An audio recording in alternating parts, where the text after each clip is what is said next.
అధికార అండదండలతో వైసీపీ అల్లరి మొక్కలు పేట్రేగిపోతున్నాయి. ఎన్నికల కోడ్ అమలులో ఉన్నా నిత్యం ఎక్కడో ఒక చోట వైసీపీ గుండాలు దౌర్జన్యానికి పాల్పడుతూనే ఉన్నాయి. వీరి అరాచకాలను ఎన్నికల కమిషన్ కూడా కట్టడి చేయలేకపోతోంది. తాజాగా శ్రీ సత్యసాయి జిల్లా రాప్తాడు నియోజకవర్గంలోని వెంకటంపల్లి గ్రామానికి సిట్టింగ్ ఎమ్మెల్యే ప్రకాష్ రెడ్డి ఎన్నికల ప్రచారానికి వస్తుండటంతో ఆ పార్టీ శ్రేణులు అత్యుత్సాహంతో రెచ్చిపోయాయి. ఎమ్మెల్యే ప్రకాష్ రెడ్డి ఎన్నికల ప్రచారానికి వస్తున్న సమయంలో రోడ్డుపై కనిపించాడని టీడీపీ సానుభూతిపరుడుపైన గోవిందుపై దాడికి పాల్పడ్డారు. అలాగే బాధితుడి బైక్ ను కూడా ధ్వంసం చేశారు.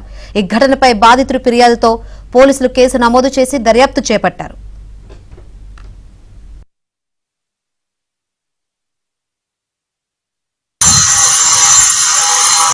వీరి అరాచకాలను ఎన్నికల కమిషన్ కూడా కట్టడి చేయలేకపోతోంది. తాజాగా శ్రీ సత్యసాయి జిల్లా రాప్తాడు నియోజకవర్గంలోని వెంకటంపల్లి గ్రామానికి సిట్టింగ్ ఎమ్మెల్యే ప్రకాష్ రెడ్డి ఎన్నికల ప్రచారానికి వస్తుండటంతో ఆ పార్టీ శ్రేణులు అత్యుత్సాహంతో రెచ్చిపోయాయి.